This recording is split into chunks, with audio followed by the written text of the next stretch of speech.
Hello everyone! Today is the first day that I have actually sat down to film anything since before shit kind of hit the fan. So today I'm going to be doing my wrap up for the month of March, but I also just wanted to address a couple of things. First off, being this has sucked. I'm in a state that has been asked to stay at home, so we're under a stay-at-home order, and that means that if you are non-essential, you don't work, you don't go outside, you don't go and do things unless it's absolutely necessary for you to do those things. So that means that I have been furloughed from my job, and there's not really a definite yes on if I'm going to get to come back at all. So for right now, I am considered unemployed, and it sucks a lot. So that has definitely reflected in my reading for the month of March. You know, this whole situation is out of my control at this point. Like, I have now officially been furloughed. I am not considered to be employed right now. So I'm just going to use the time to, like, not exist in this world and just exist in the world of literature. So I'm going to do my wrap up for this month, and then today is the first day of the OWL exams, so I'm going to read today. I just need to escape. I'm also going to be filming some other videos today, and yeah, so have fun looking at the Mighty Nine shirt. And then I also did my hair, so I don't have 6-inch roots, and my hair is nice again. So yay! Let's get on to this wrap-up video. So I started off the month pretty strong by reading something that I really love this series. It's one of my favorite books, and it's a big comfort read for me. So even before, like, shit started hitting the fan, I was already in, like, a comfortable reading spot. I finished reading The Naming, which is the first book in the Pelennor series, and I love these books so much. This is as close to high fantasy as I feel like any of the young adult books that I have gets, and it is beautifully written, tons of purple flowery prose, not a whole lot of, like, info dumping and crazy explanations. It's all done through great storytelling and great character development. This book makes me cry. It makes me cry every time. I know what's gonna happen. It still makes me cry. It is beautiful. If you need a book that is poignant and, I don't know, this book pulls on my heartstrings because it deals with a girl that feels like she doesn't really belong anywhere, and then she starts to find her place in the world, and she's realizing that maybe the world isn't as, you know, rainbows and sunshine as she thought it might be, but it's still worth saving. So this is it's a good book. It really is, and I love it a lot. So this is by Alison Croghan, and this is book number 1 for the month. I rated this 5 stars, obviously. I love this book. I am very biased. I love this book. 5 stars.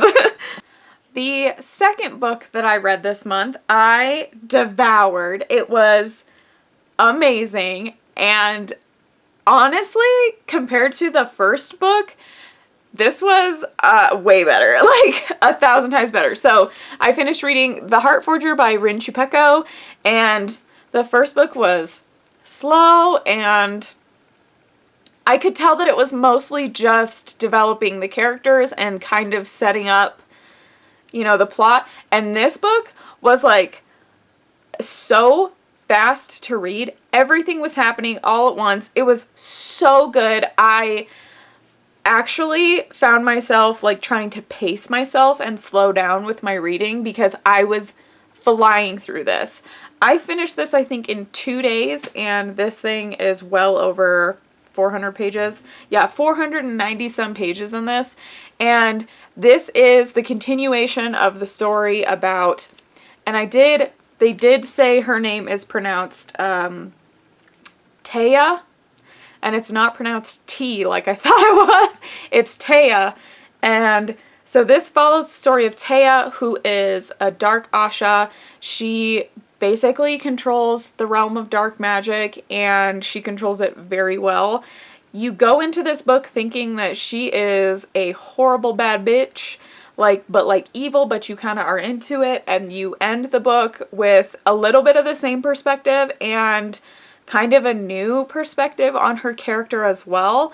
And the love story, it's getting there. We're getting there, y'all. And there's one scene in here where the love story finally starts to fucking happen, and I swear to God, I was like, I need to turn a fan on and I need to drink of water because this is some steamy shit. So, absolutely amazing. I cannot wait to read the third book, Shadow Glass, and this book just kind of made me realize, okay, reading the first book was worth it. The first book is boring as shit. This book was fucking great. I loved it. I actually rated this one 5 stars. I think I only rated the first one.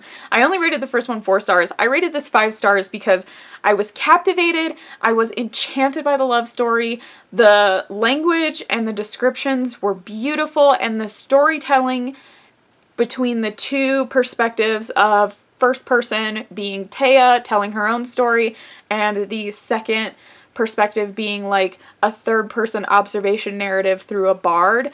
So fucking good. Like, literally, I was on such a high after I read this. I was so excited to read my next book, which brings me to the first book that I actually DNF'd this month, and there's not really a great reason for why I DNF'd it. It's just my preference. I was really, really excited to read this book, you guys, but I DNF'd Red Hood by Alana K. Arnold. And the reason I DNF'd this book, there's really two reasons. The first reason is I did not realize that this was told through second perspective. Second perspective is not a perspective that I can immerse myself in at all. The second perspective, for those of you that might not be familiar with it, although I don't know why you wouldn't be, is when the story is told through the use of you kind of pronoun styles. So you do this action, and it's all present tense. So you're going to high school, you're going to the car. The failure of this, I think, was that the second perspective, first off, was not used in a consistent tense. There was past tense and present tense being told through second perspective, which was completely confusing, and it threw me off because I was like, wait, is this a past story or is this a present story? Usually every time I've seen a second perspective narrative, it's through present tense. So flip-flopping between present tense and past tense kind of fucked me up a little bit. And then also the whole first sequence is literally the main character is a little horn dog and basically just goes to a dance so she can have sex with her boyfriend. And it results in something kind of traumatizing happening. And I was just like, wow, I got like, I think it was like 30 or 40 pages into this, and I was actually really grossed out. And I thought, okay, I'll try and stick through it because, you know, the second perspective thing was bothering me. But then I read that scene and I was just like, oh God, I can't. I was really excited to read this. I was really keen on reading a Red Riding Hood retelling, but I couldn't get past the second perspective, like, storytelling. And then just the scene in the beginning literally being a sex scene right off the bat that was, like, told in a really uncomfortable way. Just not for me. Like, just not for me. So I DNF'd this, and I will probably just donate it because I'm not even gonna, like, retry it at all. So after that, I kind of got really slumpy, and I felt like, oh man, I was so excited to read that.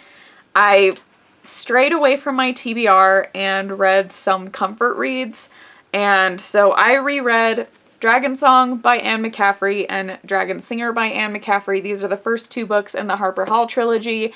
I didn't read the third one. It's not my favorite because it's not told from the perspective of the girl character. It's told from, like, another perspective. So I usually just skip that one.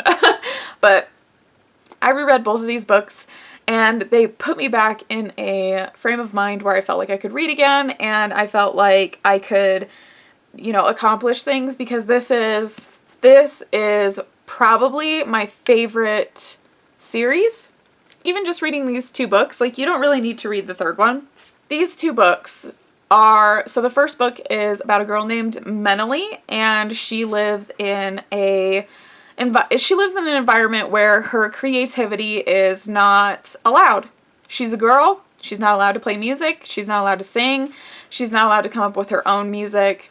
And she leaves that environment and kind of forges her own path.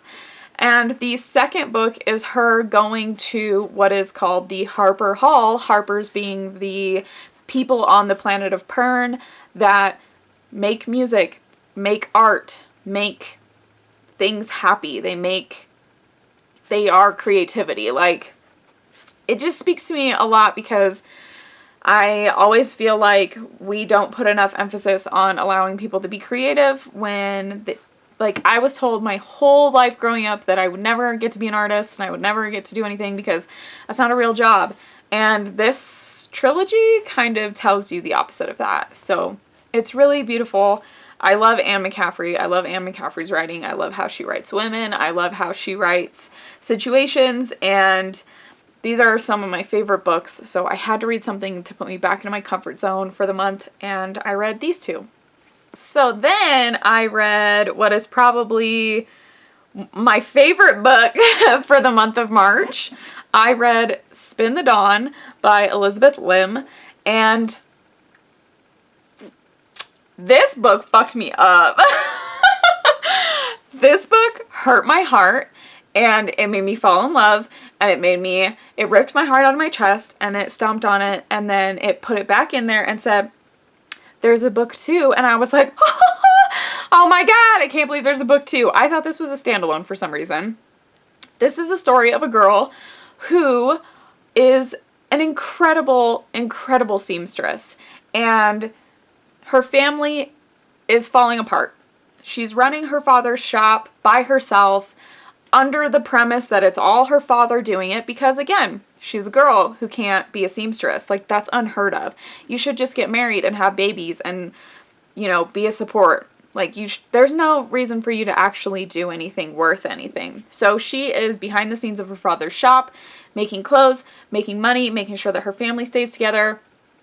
And a invitation gets sent out to have a seamstress or a tailor come to the palace, the royal palace, to participate in a competition to become the royal seamstress, which is like super prestigious position, and basically you're set for life, right? She enters the competition under the guise of a boy, and antics ensue. You know, I don't want to spoil too much of this because I genuinely think that this is a book that you should read. I read this in a day. I sat down, it was noon, and then it was at 7 p.m. and I had read the whole fucking book. And then I was like on Goodreads scrolling like there has to be a second one. Lo and behold, it's coming out later this summer. I am so excited. It's on my shelf, want to be read. So this story is told in 2 parts. The first part being the journey of the main character becoming a seamstress, and the second part being the journey of the main character becoming so much more than that. And honestly, this definitely, I cried a lot. So I really do recommend this, and if you have time and you have like a library that has this available, freaking read this. It's insanely good. So I gave that one 5 stars. Immediately 5 stars. It wrecked my heart. I tweeted the author. She tweeted me back. I was like, what a life I live. So brings me to my next book for the month of March, which was my second DNF for the month. I got about 250 pages into this book before I just had to quit. I just couldn't read any more of it. A Carne by Lynette Noni. I thought this was going to be a super cool Narnia style kid goes to magic school kind of tale, and there's a couple things about this that drove me a little bit nuts, and I tried to look past them until I just couldn't look past them anymore. The first thing being the main character is supposed to be 16, but she acts like she's 8. She's like really stupid. Her sense of humor, I don't understand it. The jokes that happen in this book are like, they're worse than like dad jokes because they're just cringy and not funny. They're not puns. They're not, the characters just like laugh hysterically at shit that's not funny at all. It's like, that's not funny. So the main character falls into this world of Akarne, meets a mysterious, sexy stranger who literally is described as being like 40 some years old, which I was like, ooh, yikes. Like, the bitch is 16. So that was already yikes number one. Then she meets two boys that go to this magic academy, right? And then they're just immediately best friends. Like, immediately best friends. There's no, who are you? Where did you come from? Like, ooh, nope. Just immediately bestest of best friends, inseparable for life. Which I was like, there's no relationship building. That's freaking weird. And she gets enrolled in this school and they test her aptitude for various subjects.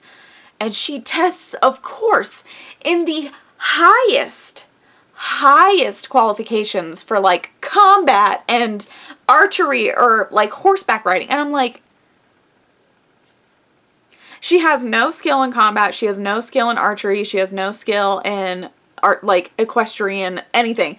So they're testing her aptitude. So basically what they're saying is like, you could be amazing if you apply yourself, but right now you're not good at it. But we're still going to put you in the top tier level of these classes anyway. And I'm like, that makes no sense to me. I hate that. There's no room for development or growth. You know what? Whatevs. I try to get past it. They basically say that Akarne is a parallel universe to the Earth universe, which they call Freya, and there's just a lot of crap in here that I just couldn't put up with it. So the main character is really annoying. Really freaking annoying. And I just can't get past the fact that she's supposed to be 16. She acts like she's 8 years old. And she just immediately has two best friends. And they just go on these crazy adventures. But nothing ever goes wrong. Or if something does go wrong, lo and behold, everything's fine in the end. Like, the bitch gets injured to the point where she should be dead like 6 times. But the magic infirmary saves her life with the magic potions that taste like candy. I just could not. So I got like 200 and some pages into this and I was like, bitch, I cannot. So I quit and I DNF'd it. It is what it is. I'm just going to set it aside. We're going to put it in the donate pile. Maybe somebody else will love it, but I sure did not.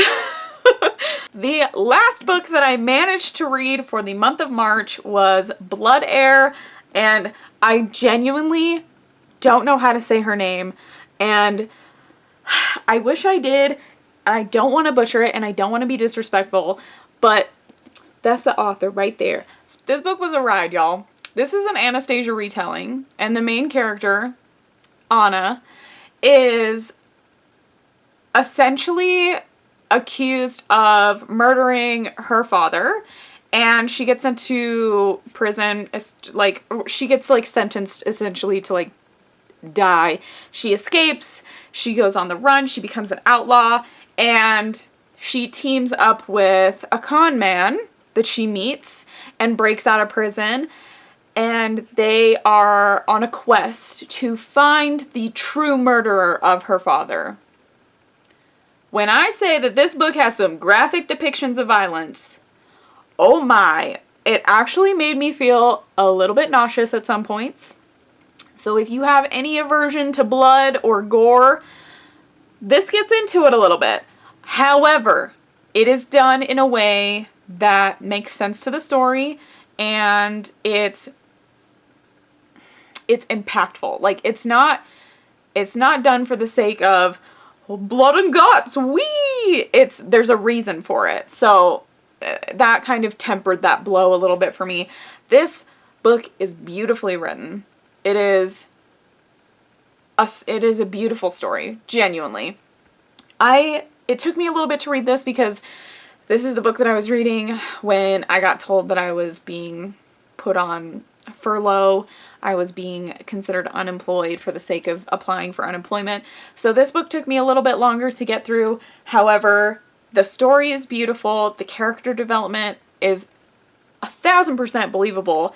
And I will say that there is a lot of overuse of like native language, meaning this is supposedly Anastasia, right? So, but it's alternate universe. So it takes a lot of Russian words and kind of bastardizes them and doesn't always explain what they all mean and just kind of assumes that you're going to use context clues to understand what something means.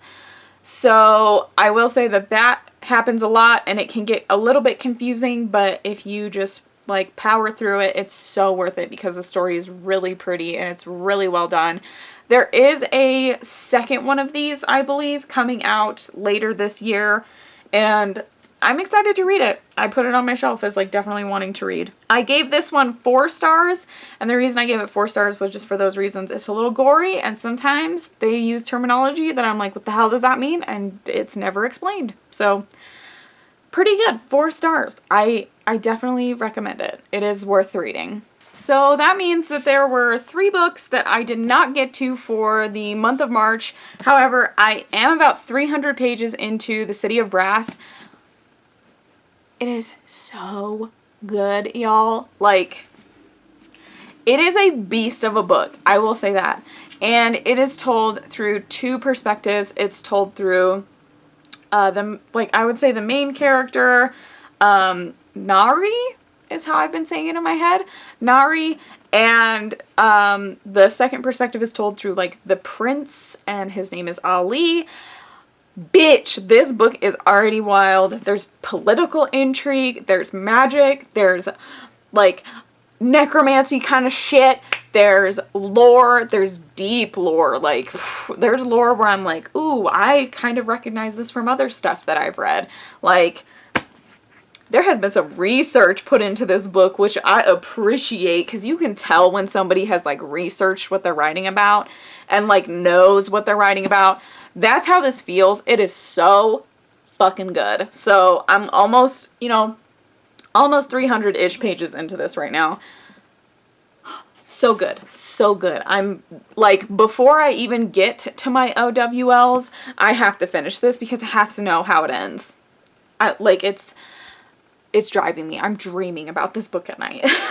And then the other 2 books that I did not get to were Truth Witch and Nevernight. However, I no longer have a job. So my measly 4 books that I'm supposed to be reading for my OWL examinations, I'm going to fly through those. So I'm just going to add these back on and just read them this month. So happy April. I hope you guys are all being safe. I hope you guys are all feeling like this is going to get better. And from somebody that that literally goes outside like once a week to go get groceries, we will figure this out. We're going to get through it together.